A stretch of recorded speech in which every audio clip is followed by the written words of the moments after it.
Yeah, I no, like it's a this. I hard like time. this, man. I like this. Yeah, with first I thoughts. like like it. Eminem, man. Out there, back outside. I like that. I like it. I thought that was fun. I'm not mad at all. I'm not mad at all. I think. And I didn't say he wasn't top five. I just said the top three in my thing is just way ahead of everybody right now. Yeah. This Drake, Kendrick, Jay thing. But maybe Nas and Emma 4 and 5 to me. Like, Em's definitely top 10.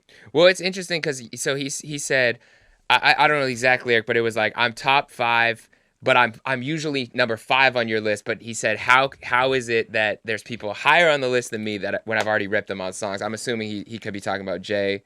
He could be talking about. That's the only case, really. Wayne, he did a song with maybe, if Kendrick. you He did a have- song with Kendrick. Kendrick was on his album. Kendrick. He never did a song with Drake. Yeah, Forever. Oh, I guess that kind of counts. And everyone said M had the best verse there. But M might be 5 of my all-time top 5. That's what's crazy about it. As he says, he's stuck on 5. Maybe he is stuck on 5. Is he on because your... Nas put out so much music since Jay's Jay, and then if you take Drake and Kendrick in there, then he might be 5. Head's quiet. West Coast. Head's quiet. I told You don't y'all, do lists. Yeah, why don't you do lists? Yeah. Let's get to every this. time I do a list, I get in trouble. And the thing is, and this is, interesting because anytime I say, like, Jeremy's asked me before, when you do red carpets and stuff, like, give me your 5 or whatever the question is. No matter what I say, it's the wrong answer. It's just like, yo, so-and-so wasn't at the pop out. It's like, yeah, bro, but I can't.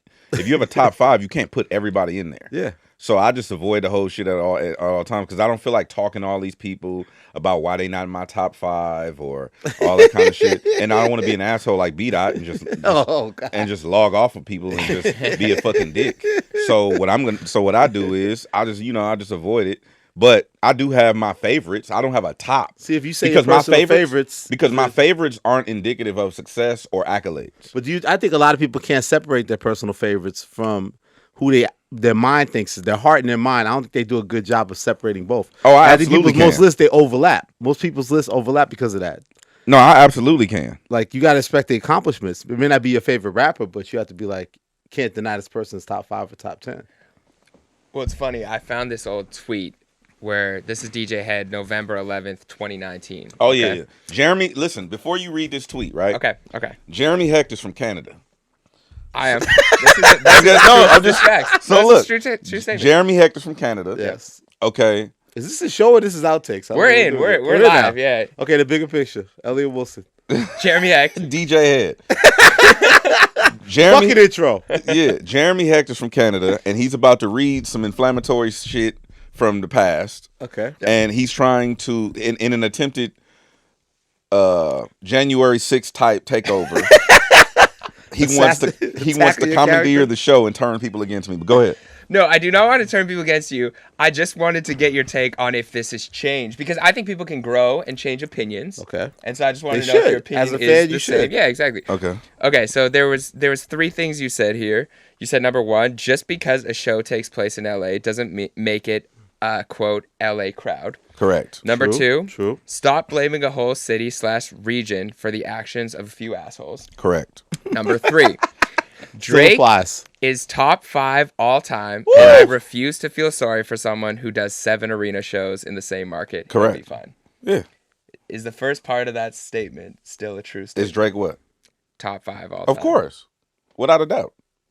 West I don't have West Coast. I'm not one of those people who is delusionally biased. My biases lie in my loyalties because these people are my friends. Outside of that, when you on the court, if you're talking about like, regardless of how I feel about it, Tim Duncan is one of the best basketball players of all time. Never made highlight reels. Yeah. Never. Mm-hmm. It was just fundamentals. Boring ass free throw, boring ass jump shot. But Tim Duncan, the big fundamental. big fundamental, but one of the best of all time. Yeah. Drake is the same way. He's So- one of the best to ever rap. So you don't believe in the people saying, well, if he has help with the writing and there's the asterisk next to him, you don't comply Drake to is that one of the period. best to ever rap. Yeah. Period. Yeah. So I think this Drake is actually over a lot of people that they put on these lists. But did you always have Kendrick over him? Of course. Even before the battle. Of course I do. So having him, but I have inside information. what's that? I know these people. I know Dot. I know how Dot get You've down. seen his process. I know what he does. I've seen him work. You know what I mean? Like I've seen him come up with a concept and flush it completely out. Well, he still gave us classic albums. He's not just because he's your favorite. He's one of the greatest artists because he's giving us the music. That's my point. Albums. That's what I'm saying. That's exactly my point. So Drake is still one of the best to ever do it. I'm not taking that away from him. So you agree with me but my problem is because to Jeremy's, I know where he got that from, and it was people like, oh, you know how like the internet. People were trying to use that. I wasn't trying to do that. I just wanted to get. But I'm just saying, people try to be like, oh, new footage surfaces of DJ Hed glazing. You know what I mean? Like, I hate glazing. But I'm just saying, like, when these statements are still true, I never had a problem with that, with admitting Drake is one of the best. Yeah. My problem is when you try to compete against somebody who's actually culture and have a culture war, you're gonna lose. That's the only problem I have. Yeah, which he did. But so do you agree with me that Drake and Kendrick are in this elevated all-time status? Of course. But I don't think a lot of people will say that. Different stratospheres completely didn't. I think maybe they'll pick Kendrick out of it because of the more purist angle that he's more everything's his pen. But I don't think many people are saying Drake and Kendrick are all-time top 3, top 5 greats. I think a lot of people were. So we posted that clip, right? It was from our last episode where you said your top 3 in terms of impact, in terms of what they've done career-wise, was Kendrick, Drake, and Jay. Well, I wanted your opinion on it. You know my opinion, Jeremy Hecht. Okay, what about you? You have them top 5 all time? Here's where I struggle. And again, I'm gonna throw this last lifeline to the boy Aubrey Dre Graham. Oh my God! Here's where I struggle. As he wears the Ken and Friends. You do this, and I'm gonna recuse myself while you do this. In my world, cop your plea. I live in a world where Jay-Z is the GOAT. He's a Jordan. I always had Drake at number 2, but this Kendrick guy, he solidified he's at least at number 3, and it's like this is such a great cultural moment. It's hard for any other rapper to act like you're not Hove, Drake, or Kendrick. If you think about overall history of hip hop and what you've done, the big 3 is that. However you want to spot, whether you want a Kendrick 2 or Drake 3rd, like the big 3 has changed forever by this Drake Kendrick battle and the extra layers of it by this incredible show that Kendrick did at the Pop Out show. It's changed hip hop history. Jay, Drake, and Kendrick, the order matters. In that order. So a lot of the comments, it was funny, were saying, you know, and I was kind of torn now of having Kendrick under Drake because Kendrick now has potential to get past Drake in my mind. In Hed's mind, he was already over him and just kind of reinforced it even more, right? Well, that's fair to say. But I think everybody would agree at this point. So I think people would agree. That was what people were getting at. There's no way that Drake's over Kendrick. But there was also this sentiment of who else is even in this conversation. And I made a post that had a lot of reactions to where I said there isn't that many people that should even be in this top 5 if you're talking about impact, success, culturally what they've done over the course of their career, not just bars and lyricism. And the people I said were Nas, Wayne, M, Ye, Jay, Drake, and Kendrick. Who are the big 3 of rap alive right now? Before we even go any further, let's establish some criteria. We are talking about success, impact, influence, bodies of work. This isn't just a lyrical debate, but it also isn't a numbers debate. I don't think I'm leaving anyone out in terms of that level. Yeah, I think say it again. Nas and the ones that are not mentioned. So Jay-Z. No, say what you just said again. Nas, Wayne, M, Drake, Jay, and this is living. I'm talking about living. Jay, Kendrick, Drake. You said Drake twice. Toronto. My Canadian bias slipped out. No, if we go by, I said Jay, Drake, Kendrick. You got to put Eminem. You got to put Nas in. You got to put Ye in if you're doing artists. You got to put Wayne in. So that's 4 with those 7. And then then it could be Where's Biggie and Pac. It's still history. If we're talking about. And then it could be another OG veteran of whatever who your favorite is. People that's like Cube out there. Cube's an argument. Scarface's an argument. 80s pioneers are argument. Rakim's, the Canes. But that's pretty much it. I mean, if you think of the cultural impact, the outside tier is to me M, Nas, Ye, Wayne. Guys that have moved culture. But again, the idea is some of them are not traditional MCs. You're gonna say Drake's not a traditional MC. Ye's not a traditional MC, which means that the styles are different. At times he's had help with writers, helping to put records together. But you can't deny them as hip-hop artists. We're talking about the greatest hip-hop artists. Yeah, those are 2 different combos. Those the best MC of all time and the most impactful. Because then you're talking artist. Black Thought, you're talking skill set. You're talking skills or the greatest, competition. Because the greatest is defined by popular opinion and or metrics, right? Yeah.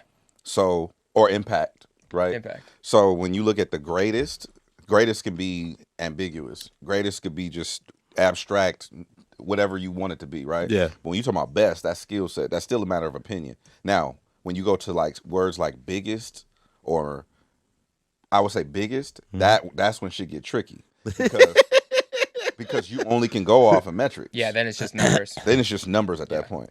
So when everybody, I think the message, this conversation gets convoluted because people aren't able to compartmentalize their thoughts on biggest, greatest, best. Like they just kind of group it in based on where they're at the time.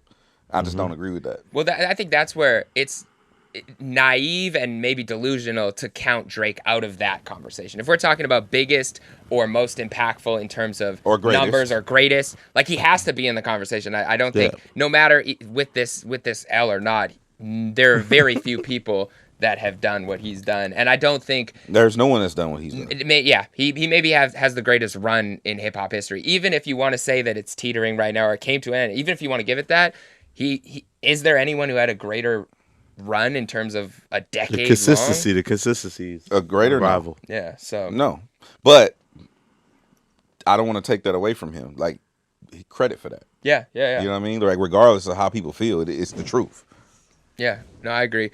Somebody who also I feel like doesn't get as much love in the impact conversation, who you both were, around this weekend, which I want to talk about, was LL Cool J. Bro, Cool J, the pioneer. The guys were outside. What was the? LL Cool J is like the first, to me, rap MCs. The first male rap MCs were like, Curtis Blow and Spoonie G and guys like that. Melly Mel was a star, but he was in a group.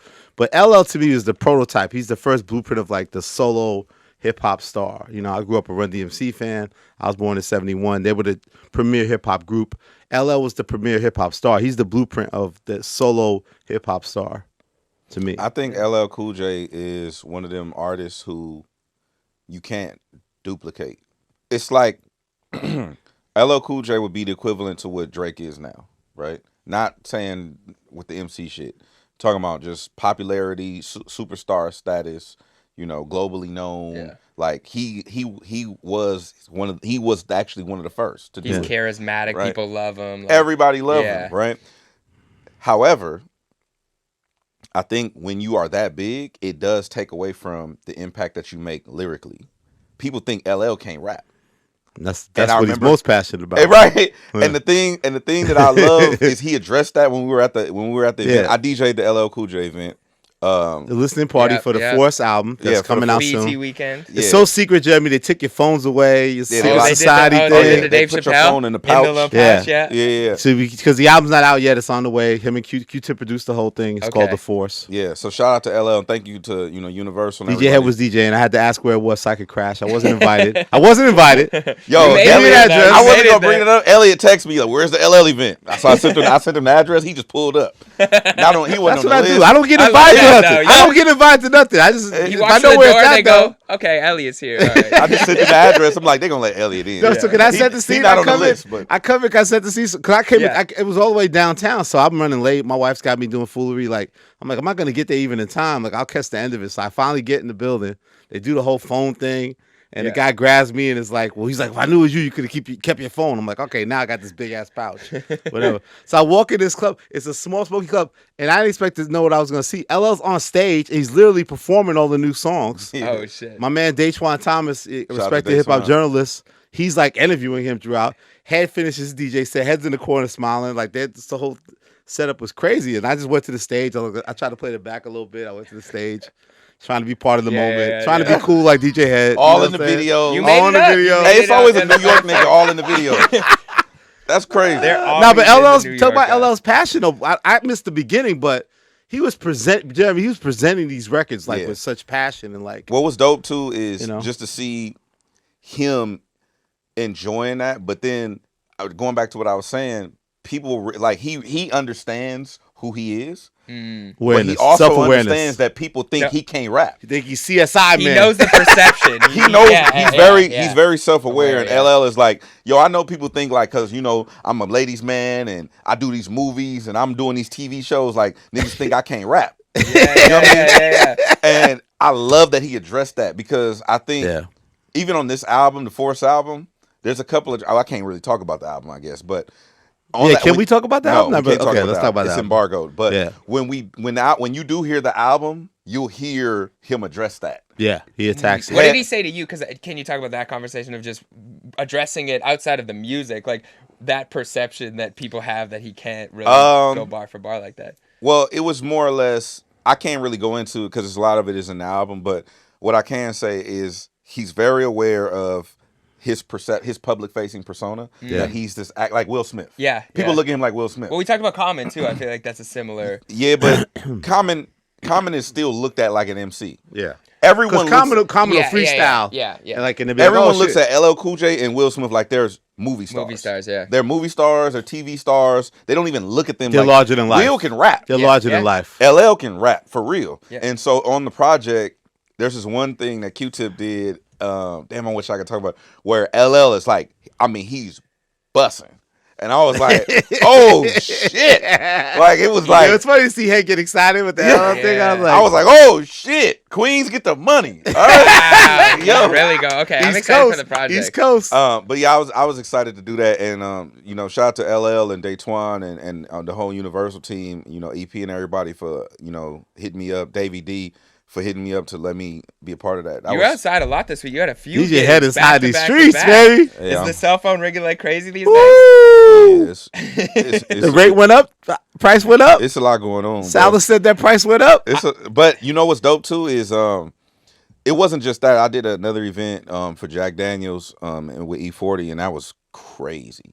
It was super crazy. It's still dope to me, and the reason why I want to bring that up is because I did the LL event, I did the E40 event, and to me, it's super dope to see there were 19-year-olds, 21-year-olds, there were 25-year-olds, 30-year-olds, and they love LL Cool J, and they love E40, and I was like, damn, like this is fucking fire, bro, because I remember when I was younger, the stigma on hip hop. Oh, if you're 30, you're old. You're over. You're 40, you're older. Like, why would we listen to a 40-year-old rap? But now it's like, bro, LL is, I don't know how old LL is, but he's in shape. Like, I don't want no smoke. Yeah. You know what I mean? Like, Yeah. But it's like, to see those people with that adulation for LL and E40, and it was like 25-year-olds, 30-year-olds, it was super dope.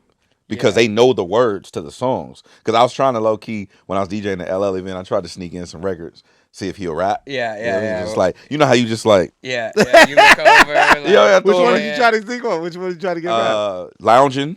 Oh, you want the remix? I was trying to do the Lounging remix, and I tried to get off. It was like one or two of them. I mean, I wasn't going to have them do like Hey Lover or something. It's just a lob. But Lounging and Headsprung, I need that. Oh, Headsprung? I need that. Did he inch towards the mic? Big Ellie? Nah. You trying to bring Big Ellie out? He didn't. He performed all of them. He was, like Elliott said, he jumped on stage, and while he was playing the stuff, what's interesting, I could say this, is when we were doing sound check, the team, shout out to the production team, they had to go get a special aux cord special for LL, right? Because they were like, yo, like no one has the album.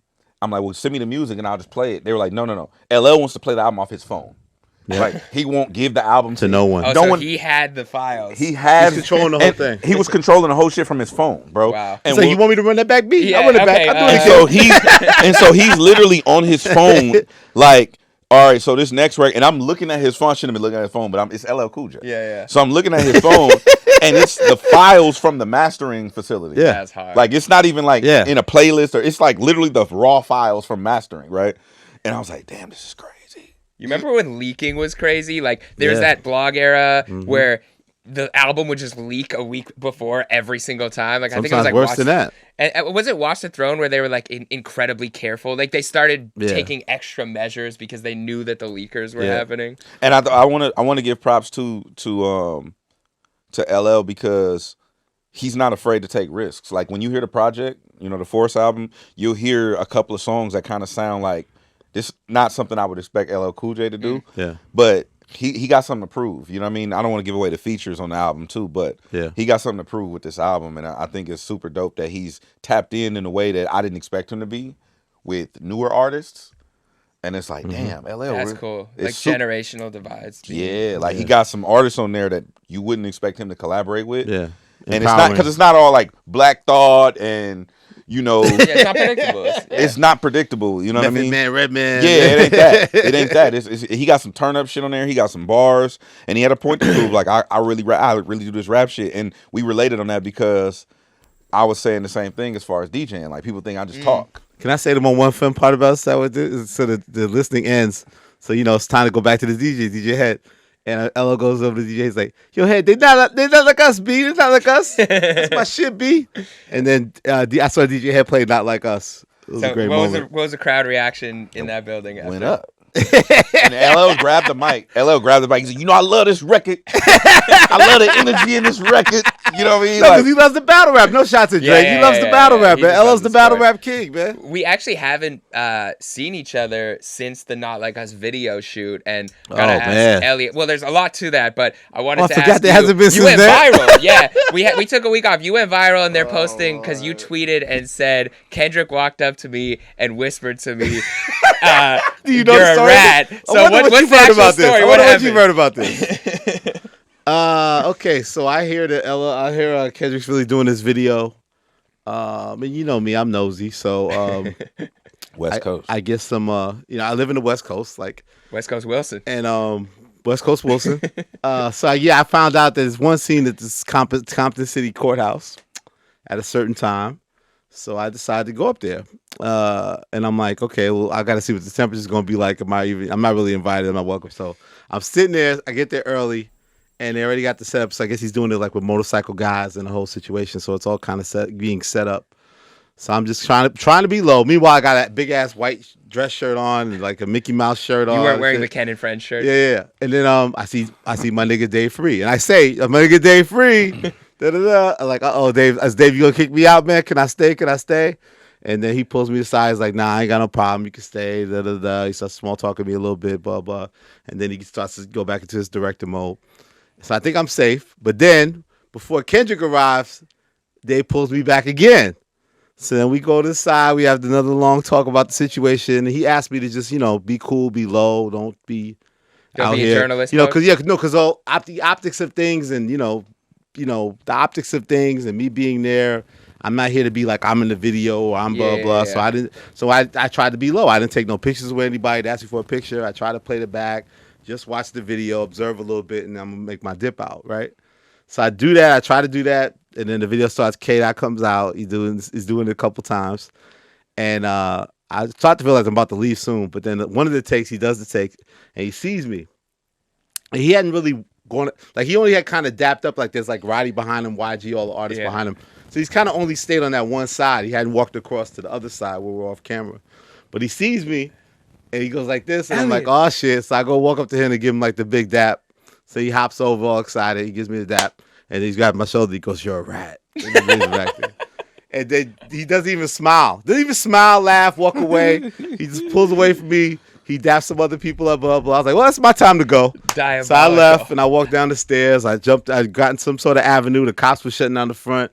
I called my Uber and I got the hell out of Compton, but I was there. So is that to me is the West Coast. That to me is Kendrick paying attention to everything. That's him letting you know, just like, yo, I watch everything. I know the rat emoji stuff. I'm paying attention to the bigger picture.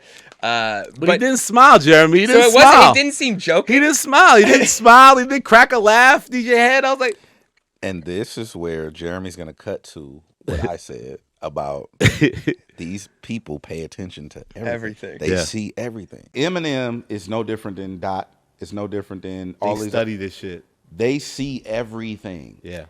You might not see them, but they see everything. Oh, they see like that too. Yeah. These Drake's rappers, like that, all of them. These rappers are the greats are like that. Extremely petty. They are. Yeah. They just are, bro. They Google their name. They see what's going on. They have a skill set to go back at somebody. Somebody told me, I'm gonna say who it was. Somebody told me, like, if I don't see it, somebody sends it to me. Yeah. They see everything. It was I will say this because it was such a weird, like, we had to really, like, I hadn't seen it in a minute. When we did the first episode, DJ had said, Kendrick said, "What's up?" I'm like, okay, cool. I mean, how did he say what's up? Did he say what's up? Like, yeah. What's up? Like, what was the what kind of what's up was it? Like, tell Elliott I said what's up. Okay, does that tell Elliott said what's up in a good way? Because I don't know the temperature. Like, obviously, we have history, but it's not the same. But Nothing was the same. To see him finally in the flesh, like in his moment of glory, and dap him up, it was like a real passionate thing. But then with nothing was said to each other, and it just got real quiet. And then like it's just a deadpan delivery of him saying it. It could have been like it was a scene. It was just great. You know what? This is me theorizing after hearing that. I think going back to Summer Jam, right, where he pointed at you and said, "Yo, Elliott, a rapper with a ghostwriter. Yep. What the fuck happened?" So he knows that you and Drake have had history as friends or close collaborators, worked together and done interviews together. I was taking it a step further. I think that they think I favor Drake over Kendrick, which is fair to say. Fair to say. Yeah. So I think with him saying that, and he said, "You're a rat," what he was really saying is, your guy, the guy that you took this side the whole time over all these years. Where's my scorpion jacket? And now he's not even on your side. I'm going to go back to the video. He's like, "Oh, that's your guy? He just called you a rat? I'm going to let you know. That's the side you chose. Look what we're doing over here with the Not Like Us video." How do you interpret that? I take that. How do you interpret it, DJ Head? What Kendrick said to be? He's just going to West Coast it.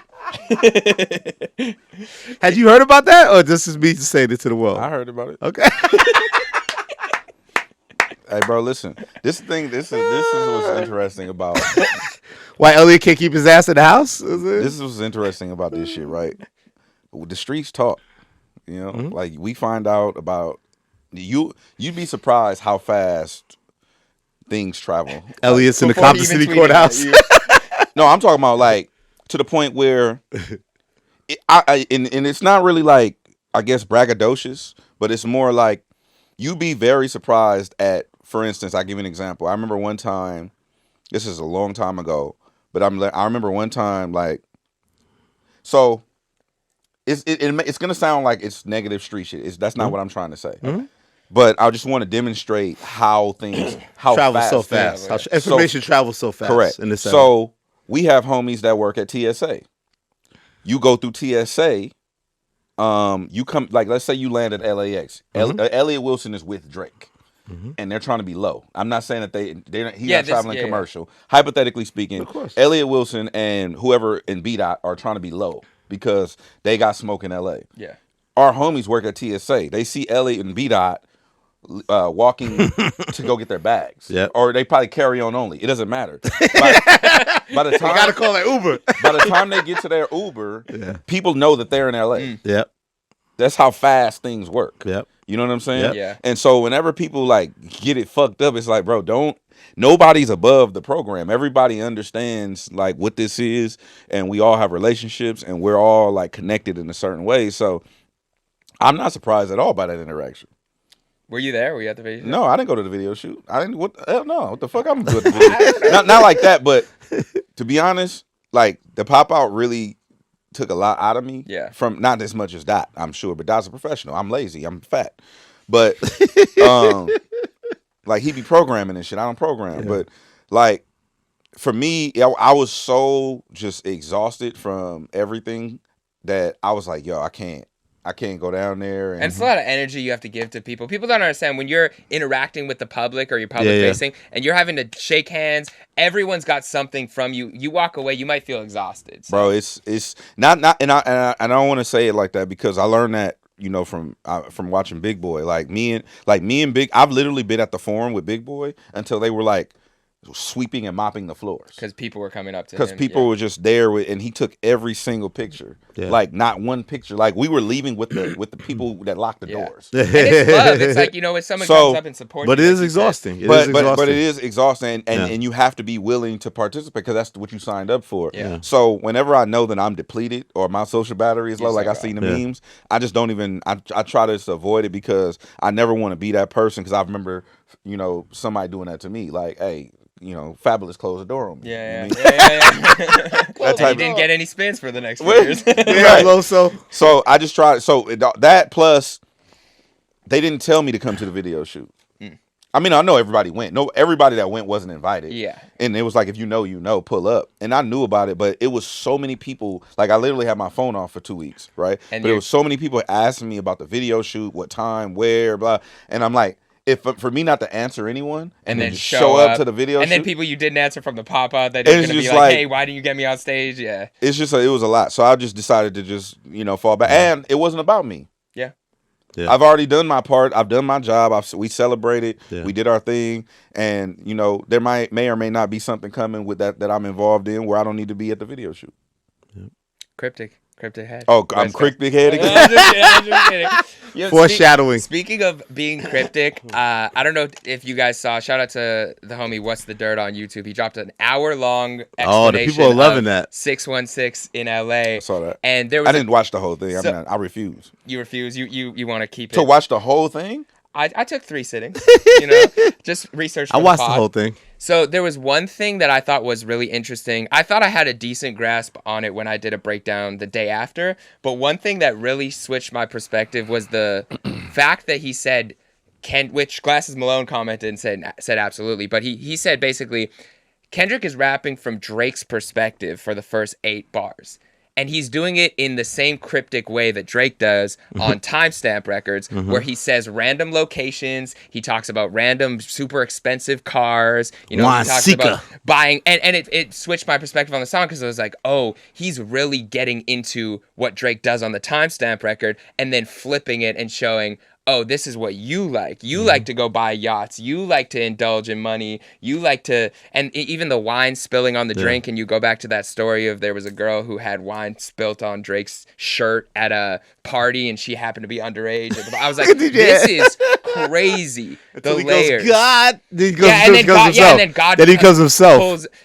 So I don't know. I just thought, great record. Great record. Did that change your perspective on any of the I think bars? I kind of understood it. That was it. But I thought he broke it down in a way that makes it even more crystal clear. And the genius in how he approached that record. Yeah. So.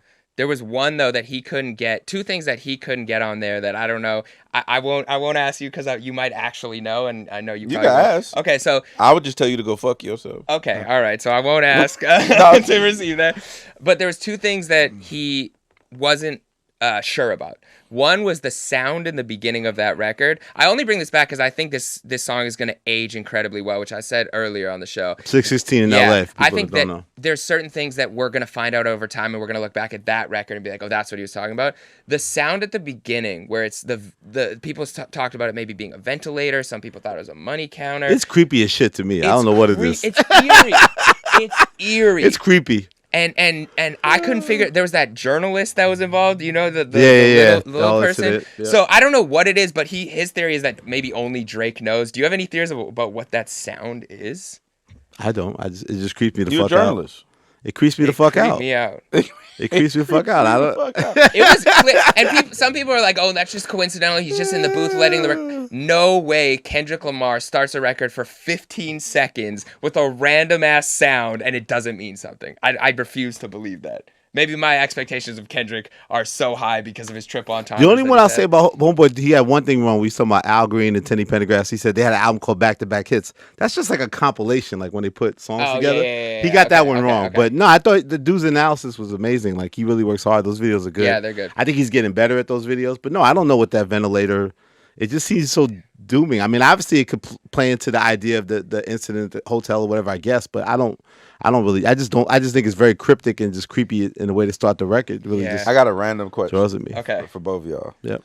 Okay. What if none of this shit mean nothing? That'd be great. Would you be devastated? The fan of me would be disappointed. Oh yeah, I forgot. I forgot. I'm still a naive fan. I'm still listen. I'm industry to some degree. Yeah, what if Kendrick just thought that was a cool ass weird noise to put in the record? This is what I'll tell you. If 616 was a random ass time that he just happened to upload the song at, and it did not mean Father's Day, Tupac's birthday, the day he met Drake in Toronto, I think that's what you always imply sometimes, that obviously Kendrick drops these Easter eggs in his intention, but because he's Kendrick, we tend to add more and more to it. Is that what you're kind of getting at? We add more cherries on it. Like we add more intention and everything. Is that what you mean, Head? Like it just grows from that? Like let's say there is some purpose or crypticness that Kendrick has, double meanings and shit, but the fan base will take it even further and expand and expand and expand. Like how much is that our interpretation? How much of that is the actual song? I think a lot of it is intentional. Yeah. It's all like, that does do hella intentional things, but I think that the fandom gets crazy. Like, Yeah. yo, that third dude from the left on the Pimp a Butterfly album cover is, Alexander Graham Bell's great nephew, and they went to school like, and that was the light on, and right? that's where K Dot's dad went to school. It's like, bro, what the fuck are you talking about? I don't think it's that. You know what I mean? Like, it ain't that. Have you seen him in the studio though? And I'm not even talking about the beef. Like, I'm just talking about earlier when he does certain things like that. Does he explain it to the room, or does he talk about it afterwards, or he just does what he does and kind of lets the music speak for itself? I can't talk about that. Okay. Because that's like giving away part of his process. Yeah. Okay. Because I haven't seen him record in years. Like, I haven't seen him record since we were in the old, like, I would say in the Section 80 days. Like, I haven't physically. Yeah. Happy anniversary, Section 80. I haven't Section physically watched him record since those days. What was that album process like to watch? I wasn't around for that album process, but I've seen them record. And the only time I was, well, let me think. I don't. It's all a blur at this point because I went to the studio a lot with them, and they would just be recording stuff. Yeah. But a lot of that stuff was posse cuts, and like, they were doing like Black hippie stuff. jumping on everybody's stuff or whatever. And I would spend most of my time in the studio with Ali. Mixed by Ali. Yeah. Shout Shout out to my brother Ali. So me and Ali, we were nerds, so we vibed on the nerd shit. Yeah. So, but like their process is a little. At that time, I'm sure it's way different now. Yeah. So I don't know what the process is now. Like, I don't even know. I haven't been in. Actually, we was just laughing about this. Who was it? I was just laughing with somebody. It was Schoolboy Q. Oh, and RJ. Shout out to RJ, Mr. LA. Schoolboy Q and RJ are the only two artists ever kicked me out the studio. Wow. You broke one of the studio rules? What No. happened? It was like, bro, you fucking my vibe up. Like, Yeah, that's you know what I'm saying? Like, no, it was just because it was I'm opinionated. Okay. You couldn't play the back. You couldn't just chill. Nah. Play the wall. Nah, I was like, nah, that ain't it. It's like, That's a hook? You think that's a hook? I was like, that's a bridge? Q was smooth with it though, because Q already know, like, we known Yeah. each other for so long. So Q was like, hey, I'm finna record. You gonna have to get the fuck out of here. You know what I'm saying? You gonna have to roll, bro. Like, straight up. You know what I'm saying? So why do you always have to? There's no way to put medicine in it. Why do you always have to be so harsh with it, or just sort of stern with your critiques of people's art, especially if they're in a studio and just developing it, man? It's a work in progress, man. There's twofold. First reason is I'm desensitized.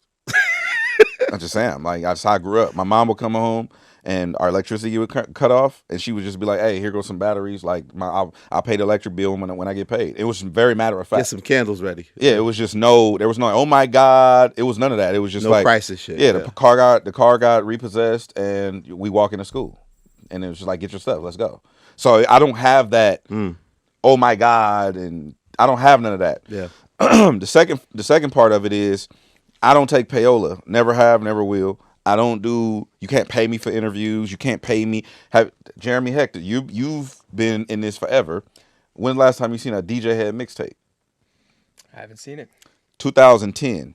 The reason why is right now I can get paid to do mixtapes. I know I can get paid handsomely to host mixtapes. Yeah. Yep. My brand's not for sale.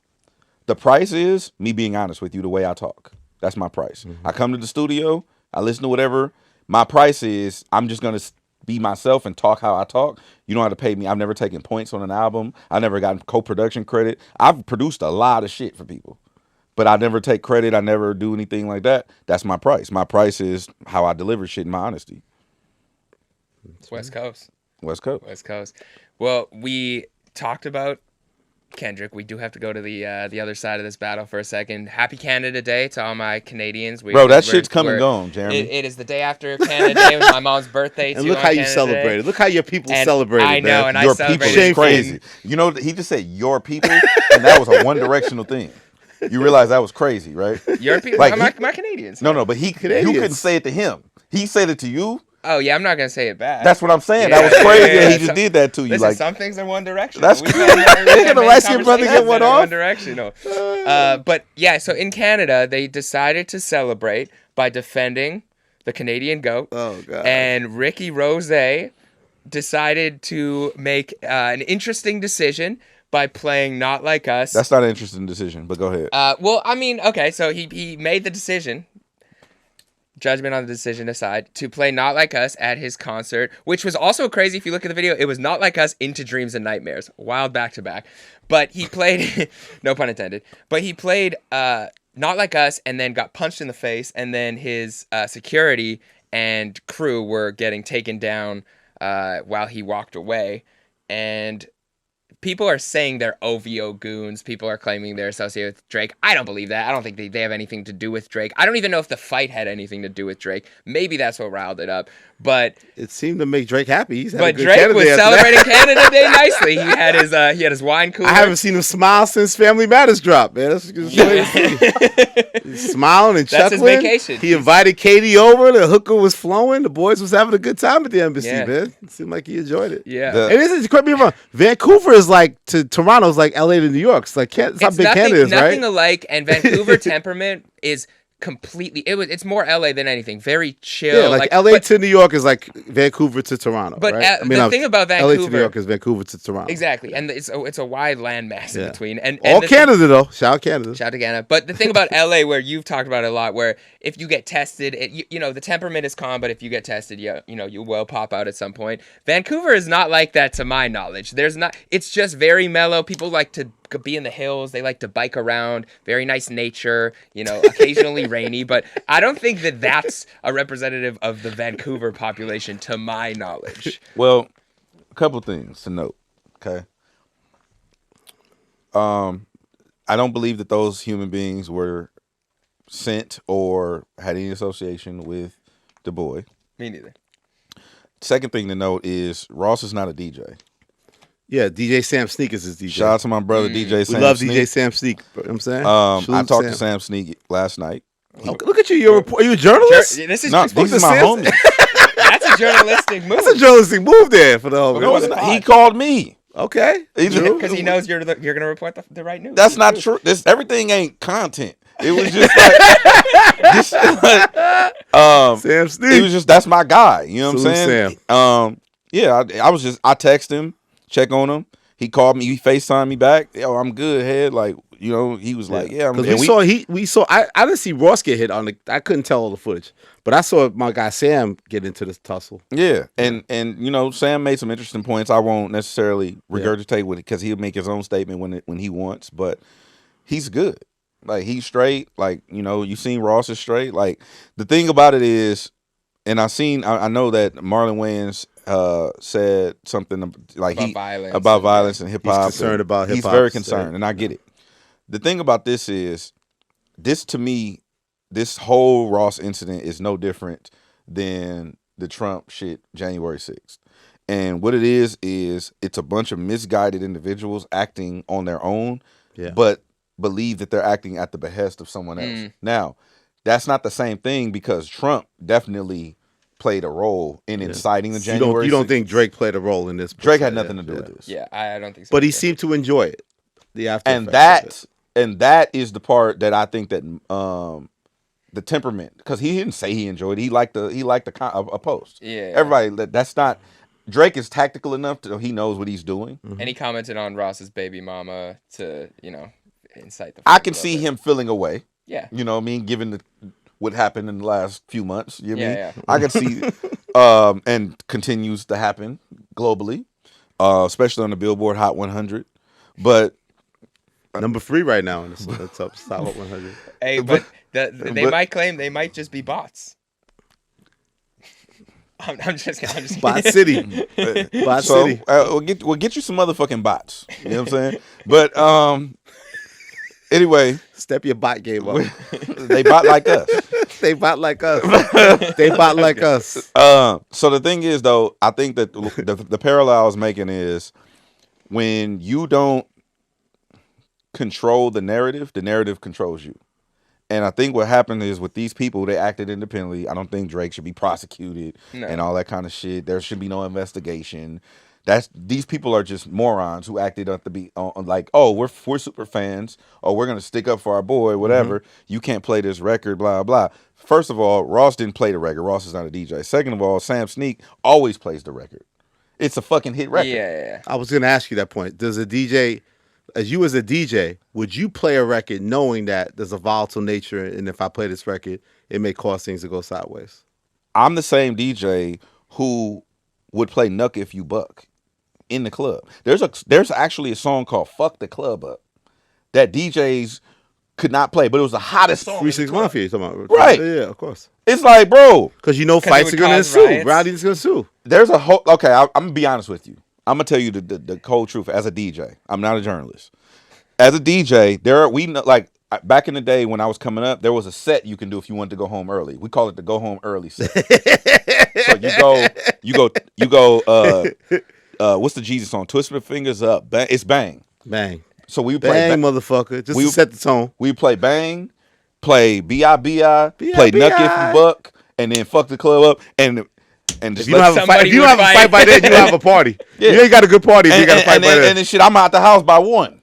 You know what I mean? No, but that's fair though. But also, what's the point of, like, let's say you're booked for a 50 Cent gig. You know you're not supposed to play a Ja Rule hit record, right? But some DJs say, fuck it, a hit is a hit, right? So what's your take on that? That a DJ should challenge the situation no matter what? Or should the DJ process it and say, you know what? This doesn't fit right now for this time. As a DJ, I've said this several times. As a DJ, your job is the people. To read them. Your job is the people. First job. Second job is who's paying you. So if I go on the road with 50 Cent and I know how he feel about Ja, 50 Cent is paying me. I'm there on his behalf. I have to abide by those rules. No, but then he's above the people. Let's say the record's the high record. Not Like Us is a great example. Not Like Us is just one of the hottest records no matter what, whether you're pro Drake or anti Drake. So if you put the people above that, it's fuck who's paying me. No. People want to hear that song. No. It's who hired you and the people, either together or depending on the situation, one trumps the other. Yeah, who's the head of who is one. Who hired you is always more important. Oh, now, it is. You said people first the first time. No. What I'm saying is it's always more important than the people's opinion on what you're doing. Now, Not Like Us is a unique case because Not Like Us is at the top of the charts in America and in Canada. Of course. So it's just but a hit you know record that at that you point. know this person's the adversary of this situation. So if you play it, God is not an adversary of Canada. No, Ross put himself as adversary towards Drake. Correct. So if he's playing another song that downgrades Drake, then it is inciting a certain Yeah, but Ross didn't play the record. Sam Sneak, the DJ. The DJ deciding to play the record. But to your point, when you say, when people ask you to come to the studio, they're asking you to be you, and your price is you being truthful to you. So correct. If somebody's hiring you as a DJ, you'd assume that they know your price is also being true to what the people want and what you as a DJ think the people want. So even if, Ross said, hey, play that, you as a DJ, wouldn't you say, I'm reading the room, they seem like they might not want that, I'm not going to play that record. Now, if you thought that they were vibing to other, Kendrick songs and the crowd was going up, we don't know the context, then you might be like, okay, there's no animosity here. I'm going to play this song. Yes, you're right. But at the same time, it all depends on the circumstances. It's not a monolith. It's all nuance, right? So it all depends on the situation. I was on radio for 7 years. Well, I'm still on radio, but I was at iHeart for 7 years. I played hella shit I didn't want to play. Yeah. Every day. All day I play shit I don't want to play. If y'all but that's not my job. My job is, it doesn't matter what I think or how I feel. My job is to cater to the people who pay me and the people who are listening. That's it. Have you ever in a club setting played a record that you know was going to cause drama because you see somebody in the room that is offended by that song, but you still want to play that record? If you played a record in the club that you quote unquote wasn't supposed to play, yeah. So what made you do it? Just because you felt the crowd wanted it, or because it's the people? You're one person. It's like, and I know there's a stigma around DJs taking requests. It's a real thing. I hate requests because that should be a T-shirt. I hate requests. I hate requests, and it's not about some arrogant. Like a lot of DJs are arrogant. They're megalomaniacs, arrogant, whatever, right? Our audience, they're megalomaniacs, or like they super egotistical people. So another DJ head word. We'll have a list. Obtuse. We have a small audience, though. But the thing is, when you make a request, it's the most vain thing you could do in a club with 600 people. Hey, can you play the so-and-so song? Yes, I'm going to play it. Can you play it right now? I want to hear it. I want to hear it. Nigga, it's 600 people in here. Yeah. You know what I mean? Like, I'm just saying, like, it's just incredibly inconsiderate and vain unless you've polled the people. If you went around and you asked 600 people, like on some Steve Harvey shit, and it was like, out of 600 people, 480 of us want to hear, Kendrick Lamar, "Bitch Don't Kill My Vibe" right there. Cool, we can talk about something. But if you haven't done that, I don't want to take your request right now because you're not my concern. The collective is my concern. And so that's where I come from as a DJ. Like, that's your job. Yeah, but again, playing the record, if somebody you know is adversarial towards that, like there used to be tension back in the day. Like if Jay-Z's in the club, you don't does the play DJ play record. Ether, right? At the height of Ether.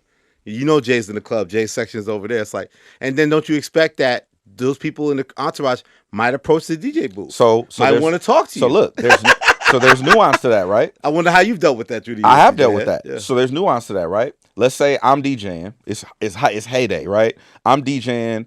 Jay-Z comes to the club. How did he come to the club though? Did he pop up like Elliott, or sometimes you got to pop out and show them, Jeremy? Yeah. Did he not the N-word though. Don't use the N-word. Clean Did he pop out, or did the promoter invite him? Did the club owner invite him? And then in that case, you kind of have a responsibility. That's my point, bro. It's nuance. Like, you have to read the room. You have to understand, and that's the cultural nuances of things in politics that I've always tried to explain to people.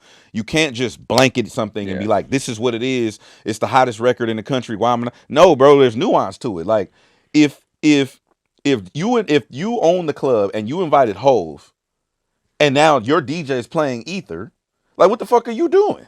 You know what I'm saying? Like, trying to not get hired again. Now, if the club owner is just like, "Bro, I want my shit to be rocking," and Ether is the biggest song in the country, and Hove just pulls up, man, you pulled up, champ. You got to eat that. I'm just saying, though, that's some real shit. Yeah. So the Drake, the Ross situation is a little different than that because it was a Ross concert.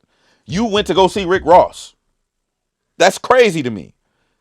You know what I'm saying? Like, if you're going to see Rick Ross to be mad, like you already know he doesn't like Drake. You already know they have a beef. And that's what I was saying as far as the idiomatic. That's fair. The idiomatic collective thought process of the people, like the January 6th people and the dumbasses at went to that show. You went to go see Rick Ross. You paid a ticket to do this.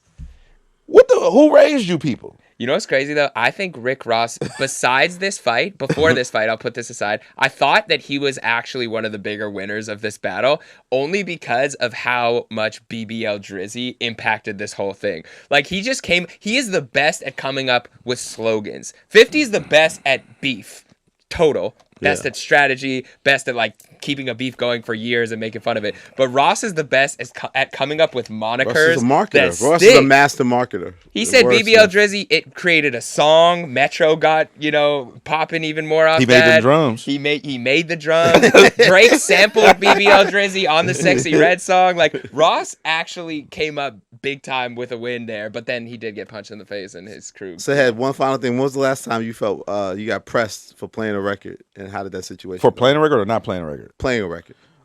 Pressed for playing a record. Oh, I probably shouldn't talk about it. I'll just say, I'll give it a little bit. But so I was DJing and I was playing. I like, to get the girls going. So I play this twerk song, right? It comes on, it goes doon da doon da doon doon da doon da doon. So I don't need to get into all of the words and everything. So I'm like getting the girls going. I want to have a twerk off. So I jump on the mic. I'm like doon da doon da doon doon, and I say the words of the song. And that's the way you diss a certain hood out here. Is the words to that song. Did you know that before you said it? I'm not thinking about that shit. Yeah, okay. The ladies is moving. You know what I'm saying? Like, I'm trying to have a twerk off. Yeah. On stage.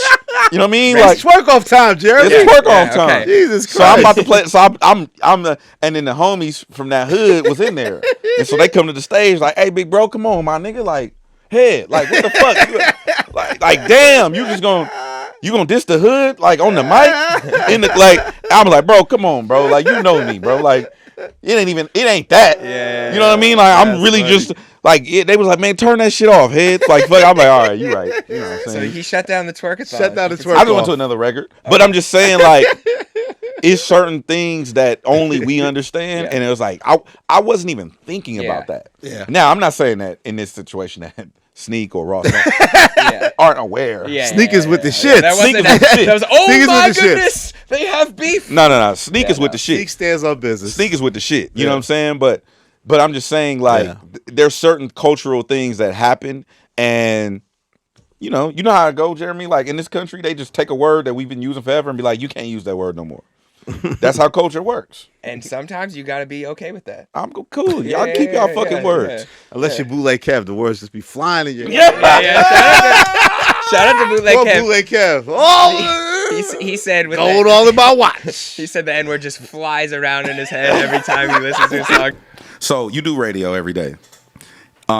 We can't curse on the radio. Correct. Like we can't say fuck. Yes. So if you're playing a song on the radio and the word fuck is coming up, and you know it's coming up, you've said it in your mind like this word is coming up, so I have to take that out, right? Right. Okay. So the same thing will be applied to the N-word. If you know the N-word is coming up, then you've said it in your brain to mute it out loud.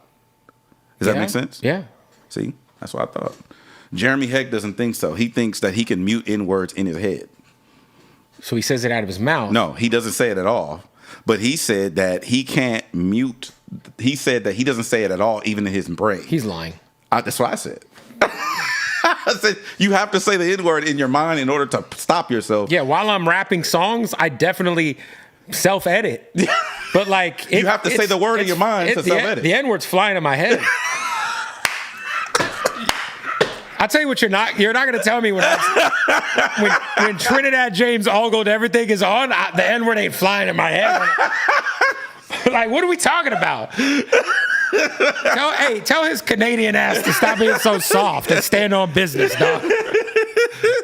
He's like, no, you don't understand. Flying around, man. He's like, you don't understand. It's just a negative in my head. My head doesn't compute the word. I'm so woke. I'm so woke. The head, it doesn't even, no. Don't work like that. That's not how it works. Shout out to Bootleg Kev. But I've had so many people now, even in the comments, the other day I did a video on Instagram. I don't even remember what the video is about. And I said, sometimes you got to pop out and show people. And I did a little hesitation. All the comments were DJ Head with like glasses emojis looking at you, waiting for you to say Don't you dare. This morning I was just like practicing to see what happened in my head. And I was just saying like, sometimes you gotta pop out and show, and it just nothing's there. It's like like the whiteout. Where's my camera at? Oh no! Hey, this is so much Capitan going on. Captain America. We got whole motherfucking lids in here right now. Canada. Captain Jeremy, Captain Canada, Captain Canada up here. Fuck up, bro. You know what's sad about this situation is there's a video somewhere of Jeremy saying it. Oh. And when that video comes out, they're gonna murder him. If that was the case, I literally say it right now. Say it right now. What if it's, since we at the Spotify studios right now, I want you to say shout out Carl Cherry. Shout out to Carl Cherry. I want you to say if we find a video of you saying the N-word, you're gonna stop doing whatever you're doing. Come work for me. Come work for you. Okay, effective immediately intern. Listen, people are like people are searching, kind of like scouring the web. I will. What if he's battling? Like, if we Jack find Harlow out that Jeremy said the N-word and there's footage and we can prove it, Jeremy has to work for us full time and stop being a hip hop journalist. Only if he's in a rap battle, or you go work for Ack. Ack is the GOAT. So you go work for Academic. Do I get to choose, or I just work for everyone? No, I will leave the country. If you have that video out there. He'll go to Vancouver. Hey, you know what I fuck with? I respect Canadians making statements like that, and they got to stand on that shit when that shit come out. Be like, damn, that's crazy. Jeremy really got the fuck out of America. Yes. A lot of people said that they were coming to Canada after the election. I didn't see any of them. There was a lot of talk. Did not see one person. It's like that New Yorker said. Well, no, you know what happened? Yeah. Oh, you talking about with the Trump or Biden? When Trump won. Trump started giving away all them stimulus money. You know what I'm saying? They said, okay, it's not so. Yeah, we forgive you for being a try. Moron or a dickhead. Yeah, give me $1,400. Listen, I wanted to get your guys' opinion on the BET Awards as well, which took What's place. your opinion on the BET? That was my transition. Right. Transition. Love and respect to the BET Awards. Right. I think overall, Black entertainment television. Do you think that they do a good job? I think this year the production was incredible. Like of the actual performances. Salute to Jesse Collins. Yeah, Jesse Collins is cool. He helped put together the. Jesse Collins, a producer, like bro. Jesse Genius. Collins is the guy. All the incredible. Him and his team. He got an all-woman staff. Amazing. Best in the business. Amazing. Shout out to Jesse Collins. He does a Super Bowl show now with Rock Nation. He's amazing. It really showed and I love that everyone took their performances seriously. Sexy Red, Glorilla, Victoria Monet. That gorilla coming off the Raptors like a wrestler. She was waiting there for she was 10 Owen Hart, minutes. Bret Hart. Is that? It was so there was two things that I wanted to get opinions on. One was the Rapper of the Year category. Oh boy. So I pulled up these are the Doesn't nominees. Kendrick win this every year? But this was my thing. No. This was from it's basically the 2023 year, right? Okay. 2023 year is what we're looking at. The nominees were Kendrick, 21 Savage, J. Cole, Burna Boy, Drake, Future, Burna Boy. Okay. Lil Wayne. Burna Boy. Okay, this is like, I guess, hip hop artist of the year. Yep. Did Kendrick, and this is, I've said multiple fandom things about Kendrick on this podcast, but did he do anything in 2023 to deserve this award? In 2023? In 2023. Was that even Mr. family Morale ties? was Was that even 20 Family Ties? No, right? Family Ties was Yeah. 2020. I think the song with Keem was maybe 2022. Mr. Morale was 2022, I believe. So you think they snuck some recency bias in? I think so. I mean, I was on the voting. I did not vote for Kendrick in this category. Who did you vote for? I voted for J. Cole. I got a question. You are on the voting board for BET? Yes. This show's amazing. Listen, The bigger picture. I'm not. America. listen. I'm not. This is my first Yo, year. N-word is not. I'm not in the video. God bless America. This is Okay. my first year on the Canadian. In voting America, show. let me It's tell you. your first year? Hold on. It's my Fuck first all year. of this. Yeah. Hey, fuck Congratulations, Yeah, Jeremy. thank you. Hold on. All right. Hold on. Let me say something Yeah. real quick. Okay. In America, let me just. This is why The American Dream. America is one of them ones. Bro. Beautiful, beautiful. Bro, in America, you can have Jeremy Hecht on the voting board for the BET Awards, Black Entertainment Television. right? Yep. You can have a radio host go to the Hall of Fame, and he has a full-on list from Moncks Corner, South Carolina. Shout out to Charlamagne. You can have a rapper say, "I'm not a rapper," and you're clearly a rapper. No, I'm a podcaster, and just go full media out of nowhere. Shout out Right? to Joe. Retire, Retire right? and be one of the most successful in the And be game. one of the most successful. You can have a woman who family owns hella hotels and is rich as fuck, and just I'm a DJ, right? Out of nowhere. Paris. You can be a convicted felon and get the Republican nomination for president of the United States. You're a convicted felon. Appoint your own judges to the Supreme Court during your term, and then have them niggas be like, "Yeah, we know he was convicted, but fuck it." This country is Incredible insane. place. I love America. Only in America. This The great country Don is King said. fucking crazy. Elliott Wilson. Only in America. It's the great Don Elliott King Wilson. Elliott Wilson. I know where this is going. You know what? I'm good. No, go ahead. What? This is, bro. America is America's not a real place, bro. I have a perfect transition for you. America's not, and you could do that too. You could just be like, you know what? I'm transitioning, and I'm just doing some other shit. No, I'm in transitioning topics. But Oh. I know where you were going, but yeah, we can just stay on hip hop. We can stay on rap. I won't get you in trouble. I won't get you in trouble. It's election season. America is wild. It is a crazy place. So Donald Glover, "This Is America," has a song, and you were talking about a different Donald. He said some things about BET that I thought were interesting, and he made a joke about how he has the same amount of BET awards as Sam Smith, which is one each. I had to look it up. They each have one. Because it's just the math of the fact, because it doesn't really make sense. I have more Grammys than Will Smith, which makes no sense, but I have the same amount of BET awards as Sam Smith. Does that make sense to you guys? Me and Sam Smith are neck and neck at the Black Entertainment Television. If I have to like do, I don't know, Baby Boy or something, just let me know. I'll have Jonathan Majors put me in a headlock, shave my head. I'll do it. Do you think Donald And more Grammys than Will Smith. and more Grammys than Will Smith? Do you think that he is underappreciated within hip hop culture, and if so, why? And Elliott, in particular, you said you. I admitted that I don't like dude. Why don't you like Donald It's just Glover? cringeworthy to me. Like when he did that speech, it's just, they throw the word cosplay around. And they say Drake cosplays this and the toughness and all that. I just feel like dude cosplays his whole hip hop image of being in the culture. Like I don't feel like he's fully in it. I feel like he's more the actor who just can turn it on. I think he's incredibly talented, but it's just like something about him, especially this turn since like, I liked because of the internet. I remember I interviewed with him. He's running around wearing the same smelly white shirt that he wouldn't wash. In the shorts. So I thought he took a turn where, okay, I get this guy. He's like a Tyler-esque kind of weird dude that like is still passionate about the music, but he's not dedicated to the music like that to me. And I just feel like he's an actor dude who kind of pops in with the music shit. And just, I thought, as the kids say, I thought he was cosplaying with that. I thought it was other internet word cringe-worthy. I just didn't like him. And it reminded me I don't like that I don't like him, but I don't like him. And like ever since Redbone and whatever he's put out, it doesn't connect. I know he had some real up-tempo shit. He had a song with Nudie, and I love Nudie, and I couldn't listen to it. Like, I'm just down on that dude. So down on Glover. Donald Glover. Let me defend Donald and Donald Glover. Okay, let me defend Donald Glover here. So.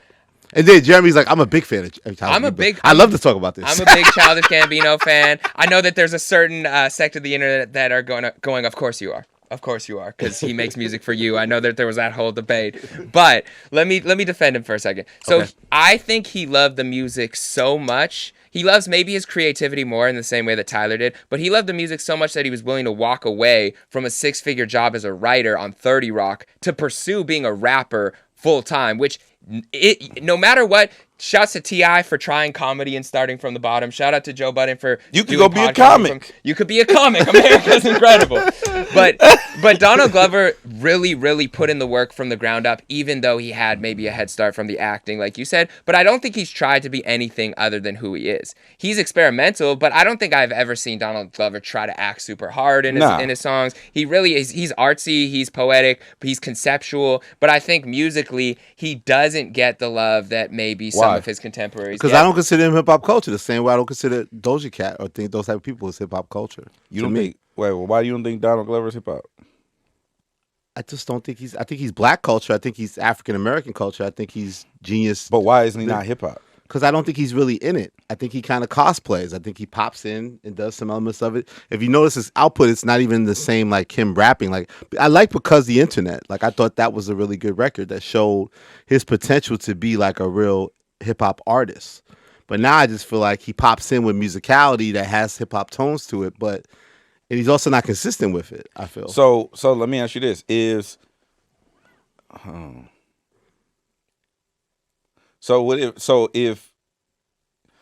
Drake dropped as often as Childish Gambino, you would have the same temperament? No, I think Drake has shown he's dedicated to hip hop, but the different schemes of records he's done and the consistency he's had. That's what I'm saying. I feel like Gambino is the actor playing as a rapper that the people that hate Drake try to pin on him. I feel he's actually that. And the output doesn't match, huh? They have beef too, and Donald said "This Is America" was initially supposed to be a Drake diss, which makes is no sense hilarious. to me. Yeah, but no. What's the last Childish Gambino record you played? This Is America. Okay, that's a long time ago. That's even before Redbone, right? Was that Redbone? Oh no, I played Redbone. Yeah, Redbone. It was I gotta look up the timeline, but people. But have you ever played a Childish Gambino rap record where he's rapping?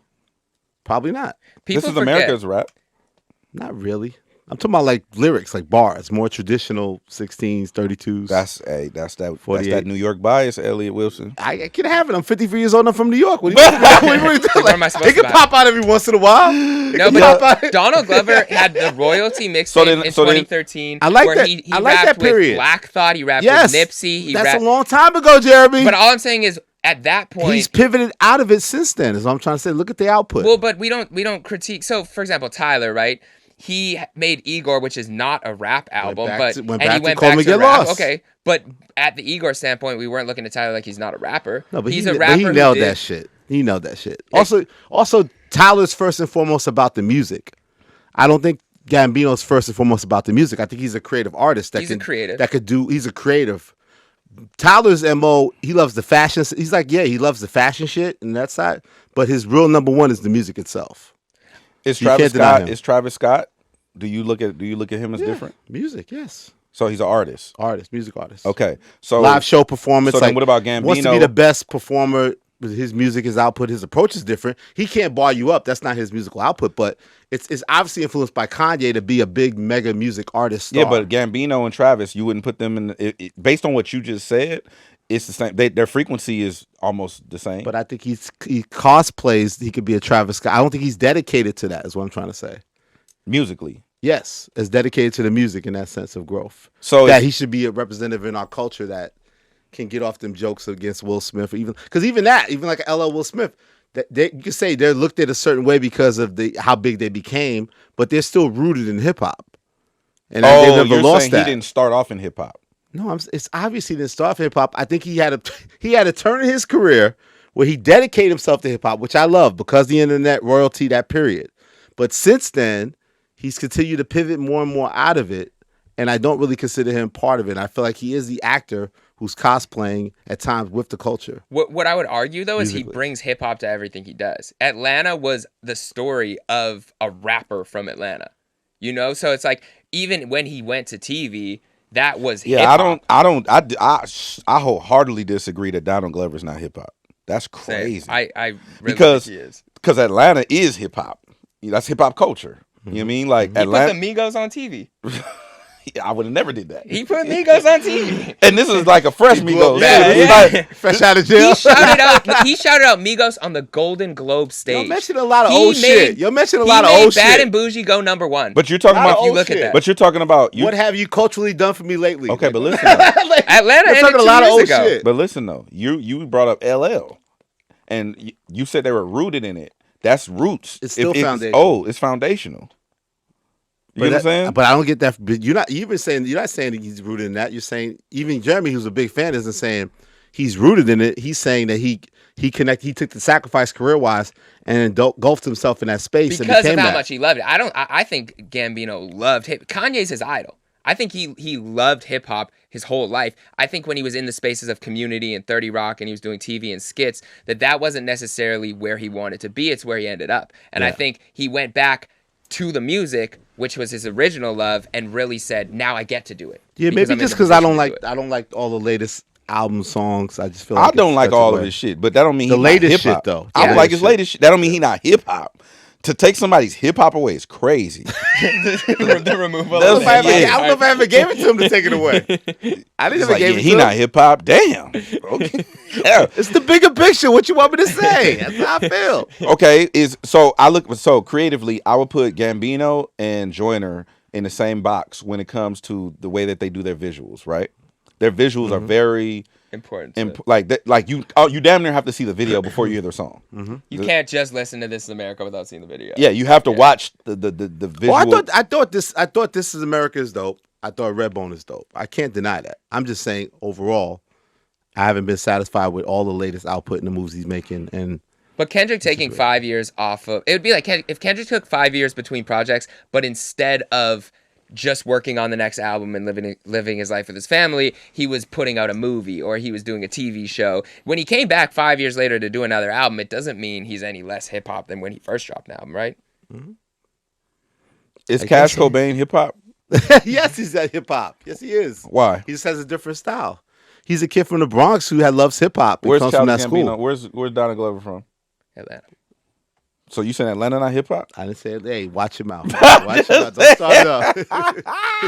We can agree to disagree. He's not like I said. I struggle with him. I struggle with the Doja Cat. I struggle with certain artists about Doja Cat is rooted in foundational hip hop. I get it that you could make the one. That's what I'm saying. She is pop though. That is Doja Cat's interesting. These are some of the people that you can say that has the hip hop stamp, but in my book, I don't necessarily feel comfortable giving them a hip hop stamp. Just because of what I see from them, how they carry themselves, the musical output, my connectivity to it. Just my opinion. That's why we're at the bigger picture. I'm not saying most people would think that Doja Cat is hip hop, Donald Glover is hip hop. I don't necessarily feel as comfortable stamping both of them with the hip hop. Would you say that Jack Harlow is more hip hop than Donald Glover? Yes. Have you listened to the Jackman? That's the quote. Jackman album. Jackman. You just got the clip. Elliott Wilson. I love the Jackman album. It was underappreciated. I like that album he too. made like he made. I don't think Gambino let Gambino make a fucking Jackman album. I don't think you flame this nigga for that, bro. He made Stone Mountain. That was a whole mixtape. You're mentioning this. Oh yes, that's my period. But he did that already. What if he doesn't want to do that again? I don't think he can rap anymore. I don't think he can make rap songs. Who? Make a rap song. Who? Make a rap song. You don't think Donald Glover can rap anymore? No. I think that he's gonna watch this. I think he can't make a rap. You're gonna get a shot in this next song. What did Donald Glover do? I'm just giving my opinion. It's a debate show. I'm asking. It's called The Bigger Picture. I'm asking. Jeremy's a stan. I don't feel the same way. Let's have that discussion. I'm just asking. That's how we felt. But it's no personal. This is just music. Do you think? Never mind. You don't want to go there? Yeah. We already got the Jack Harlow quote. We're done. We're done here. No, Jack is Jack. I like Jack.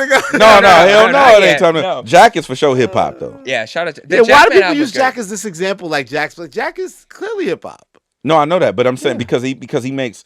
Because he's a white dude. No, it's not. It's not just because he's white. It's because of the type of records that he's made. People have had that criticism about Jack. I've said he's hip hop the whole time. Same thing with Doja Cat. Now, if Jack was because Jack obviously looks up to Drake, right? Yes. In terms of success and trajectory, style, everything, all that. Yeah.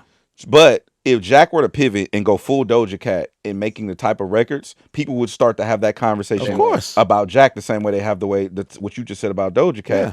And I'm saying the same thing has happened to Donald Glover. He expresses himself creatively differently because he's not just full on music. Because he's looking at Kanye, who's always shifted. Donald Glover is in fashion. He's in TV, film. Like he's in the Marvel Cinematic Universe.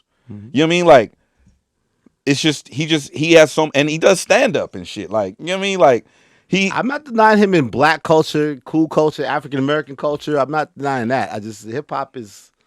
I'm just saying that when you start to, that's a slippery slope when you start to take pieces of people just be like, and then when you start running the comps, like it doesn't line up. And the same argument, if Jack started making the type of records that Doja Cat makes, whether it's her album shit or the shit that she does, like the singles with Saweetie and all that kind of stuff, people would start to have that conversation about Jack. Look at Post Malone, the way Post Malone pivoted. Same thing with Post Malone, but Post Malone he defected from hip hop. So that's not the same thing. The difference between Post Malone, Jack Harlow, Donald Glover, the difference is their starting point and their intention. So Post Malone, his critique came from, and shout out to Post Malone, I'm a fan of his music, but the critique came from the fact that he didn't necessarily have hip hop as his main love or his passion. That's not what he grew up wanting to do, and he went into hip hop being like, I'm good at making this music, I can do this, and now I'm gonna do country, now I'm gonna do pop. Versus I think Jack Harlow has always loved rap. Donald Glover has always loved rap. They've always loved hip hop culture. They've always wanted to do that. They got in, they did it, and then when you elevate to do other things or you go into different lanes, you want to make a pop record, it shouldn't be critiqued as long as you keep your core of your intention. That's and to be fair, like Jack gave us a complete hip hop project, which and y'all didn't support it. Y'all lamed out. No, people lamed out. To me, I don't think he should put it out. Well, no, Jackman. I'm saying you say you should never put Jackman out. No, why? Because it was a passion project, in my opinion. Of course, I think you have greater impact. I mean, I don't know where people's passions lie. And so I can't judge him for putting out something that he's passionate about, because I do shit that I'm passionate about. So I'm not critiquing that. I'm just saying that for me, being a hip hop fan and me being in the industry and understanding how business works and how the industry works, I just think if you give the masses more, that broadens up your platform to then do what you want to do after. Like as you go. And I think Drake has done a phenomenal job at this. Yeah. On his albums, you get all of the we know, like all that shit. He talked tough on the features. Yeah, but Jack did pivot and did the big commercial record. Yeah, after. Right. He even said on that record, he said for all the guys in the back waiting for the next song, like I forget the lyric, but he's like, give me a second, this is it. Yeah, for the latest. Like he's intentional about it, but I'm just saying, to me, that strategically, there's other ways to get off your passion and still give the people what they want. From Jack, he's got to find a better balance. Basically, from Jack, I want big ass records.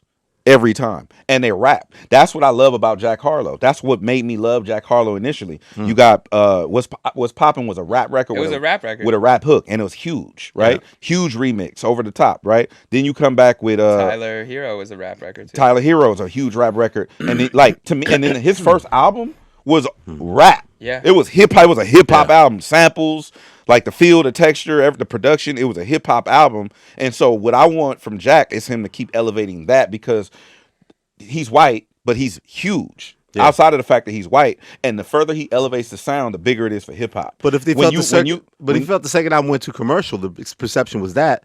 Why wouldn't he counter it by doing a Jackman thing just to show? Who felt that? He said that was reaction. He felt he got reception. I know that, but that's him caring about the minutia of people. The masses don't give a fuck about that shit. The masses want the shit. So you think on that second album there was a fair balance of the big commercial shit and still hip hop shit? But it's tough to escape that because that's what he grew up looking at. For example, like if I had my peers in the space looking at me like, damn, I can't believe he's doing that, and I had a lot more fans in the general audience, I would be upset. I would want to appease the people that I care about their opinion, not necessarily just the masses. He was looking at it like, damn, hip-hop's looking at me a certain way. The people that I care about, the people that love this culture, the people that love this music, this project is for them and for me to prove that I can do this. Mm-hmm. We already gave the rest of the people what they want. So I get why he did it. I get it too, but to me, I just want him to do... Like, I guess what I want from him is I want him to continue. That first album was beautiful. And I want him to continue to elevate that sound and not give a fuck about the hip-hop purists critiquing him. And primarily it's because he's white. Mm-hmm. And what I don't want him to do is fall in that trap because you're sabotaging yourself by doing offshoot things or things you probably ordinarily wouldn't do. Mm-hmm. To counter the narrative. You're never going to win. Really. You're not going to win that. You're still a white dude. You're a good-looking white dude. They're still going to make you that if they want to paint you that. They're never change that. Elliott Wilson's never going to give you credit for being a creative black person and give you your hip-hop art. Even though you're from Atlanta. Even though everything you do is culture, it is what it is. You're never going to win. Donald, you may not win this one. This is a quick debate that I've been wanting to have for weeks, and I asked 2 Chainz on the BET red carpet from an unbiased perspective. I said, who had the best verse on Mercy? And he said, me. 2 Chainz, who has the best verse on Mercy? Mine, obviously. 2 Chainz says he has the best verse on Mercy. And so, he always says that, though. Yeah, he does. So I wanted to get your guys' opinion because I think we have different opinions. Who has the best verse? This is a segment called Verses on It's either Mercy. Sean or 2 Chainz, I think, right? I haven't heard it in a minute. It's not Sean. I have Sean. Sean performs it like it's his record. I didn't say he didn't. I'm not saying Sean. Y'all gonna make this into the Big Sean. Big Sean is a dope ass MC. It's one of my. So why did you right away say it's not Sean? Because it's not Sean. Okay, then who is it? You have changed, right? Yeah. So what's your argument? I love 2 Chainz. So the big debate is it Sean and Sean? Wait. Okay, what's the question? Who had the best verse? The best verse? Because my reasoning for Sean is that the record can't live without Sean's verse. You have to, and yes, it's first, but there's a lot of records that you could skip the first verse and go straight to the like Fetty Wap, My Way, when Drake had the remix. If you wanted to as a DJ, you could go That's straight Monty's into, record, man. That's Monty's. And shout out to Monty. Shout out to Monty. No disrespect to Monty, but when that club record was going with Big Sean, everyone knows the words because he made it digestible, but it wasn't not lyrical.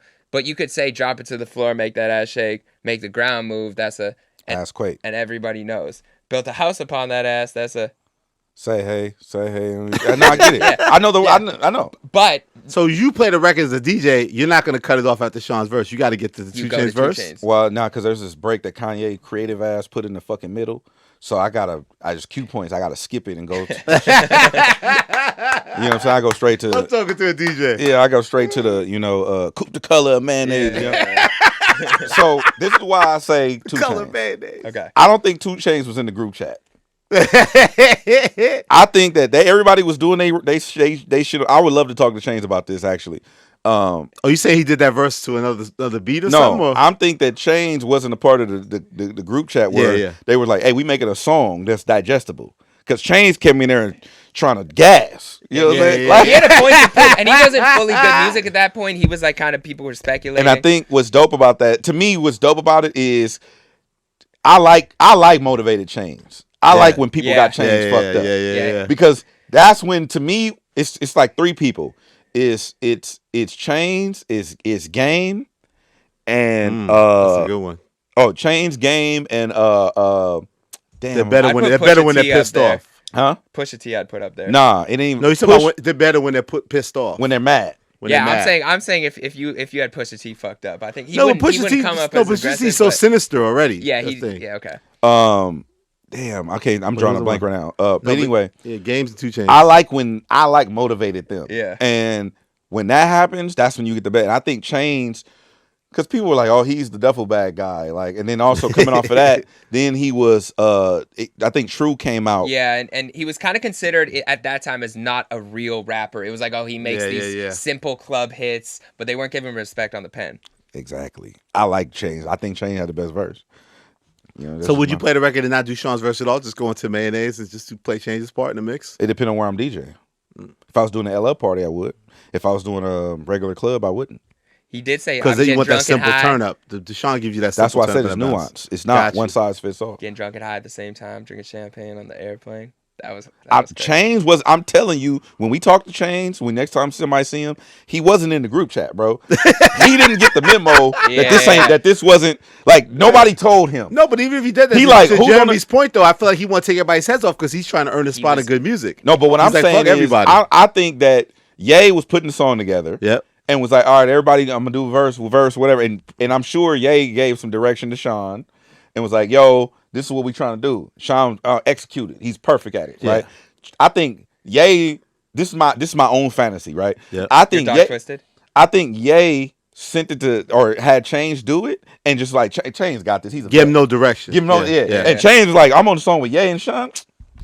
Yeah. You know what I mean? Like, hold my beat. Which is smart, though. That's probably the better strategy. That's when why I actually talked to 2 Chainz artists about it, I didn't talk to 2 Chainz. This was like the True label. This was a couple years ago. I asked them what their favorite 2 Chainz verse was, and I think someone said Mercy. And then somebody in the room on his team said that everyone in Good Music had a verse to that song, and they picked the best. Like, apparently Saha had a verse. Word. Apparently, like, Cudi might have had a verse. So he made it a contest. So that was the cream of the crop of what we actually heard. So it would be interesting to know if 2 Chainz was separate on that. And like, yo, let's actually add 2 Chainz into this. I'm telling you, bro. I'm telling you. Kanye actually may have had the best verse, but it was just unfair. You know when they do like the beat switch and he has like 17 more bars than everybody, and it's like, okay, like, bro. I'm telling you. Chainz, bro. Chainz can rap, and niggas got Chainz fucked up.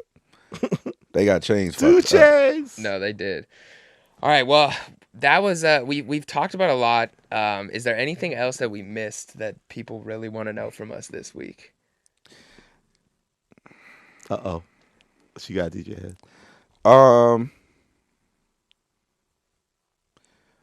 So there are a couple of things as far as like there's like rumors going around that you know there's not rumors, I'm sorry, there's speculation. Yes. There's speculations that Elliott Wilson is a rat. Yes. And that he's feeding this and feeding that. Elliott is not that. You know what I'm saying? It's fun to joke, but he has no knowledge. He don't be knowing shit. You know what I'm saying? This is clarity from the West Coast, the Coast Guard himself. Elliott don't be knowing. He don't be. He not in the group chat. He not on the email. You saying I'm 53 and I don't have my ear to the streets? No. I'm saying like and people be talking to me like, yo, Elliott be like, I'm like, Did nah. Elliott really? Nah. No, bro. He don't be like. And I be saying, you can't afford DJ Head, man. This rate's too high right now for you. When they come up to me, I'm like, price went up, man. You can't book them. I mean, you could book. Have you taken time to settle in on the moment now? I know last time you said you were in it, but now looking back at not only the pop-up moment, but just the moment that you're having right now. Well, fuck that. Everything. Yeah, just adjusting to that your social profile as Rose, like, it's fair to say, right? How have you adjusted to that? It's an adjustment for me just because of the output is going crazy through the roof. Like as far as like I'm doing everything. I'm not really saying no to anything just because you're on Big Boy recently. Yeah, I mean I've done hella shit. And shout out to DJ Drama. That's what I'll just say that. Drama. Yeah. Drama was excited about the rap thing. I saw him at the Cash Money thing. What did he say? That's what he Are people still flooding your DMs with rat emojis now? Not as much. It's slowed down a little bit. So, one thing we did talk about that I want to shout out to Soulja Boy. We talked about the who were we talking about? Oh, biggest single. Yeah. Biggest debut single. Debut single, yeah. Yeah, and shout out to Soulja Boy. I was with them over the weekend too. I went in. My guy Theo, who manages Soulja Boy, I pulled up on him and we had a conversation, and they appreciated, the look, like not that look, but the acknowledgement Yeah. of the fact that because Soulja's never really included whenever people bring Those up kind of hip hop debates. Yeah. hip hop debates and but he did do two things that kind of changed and revolutionized things as far as from a YouTube standpoint and ringtones. Yeah. And he was like literally the first to really capitalize and revolutionize that industry from a ringtones perspective, from a YouTube's perspective. And then if you want to get crazy with it, he was 16. He produced and wrote Crank That. Insane. And went number one in the country. Like I don't even know. There's no one that could say that. I don't think there's any 16-year-old that could say that in the history of hip hop. You know what I mean? Like that produced and wrote a number one record in the country. Like you got JD with Chris Cross. LL Cool J had Rick Rubin. He right. Was 16. Like you always had like people producing with them or collaborating and stuff like that. So I just want to give them their props. And those songs still ring off, bro. I saw him perform. I was like, damn. The whole crowd still knows the dance. They still do the dances, and it was crazy. And also, I want to shout out to the homegirl Storm, the bar. She's a dancer from here in LA. And shout out to Charm. They were dancing at the Pop Out, but then they also ended up dancing at the BET Awards, which you were at.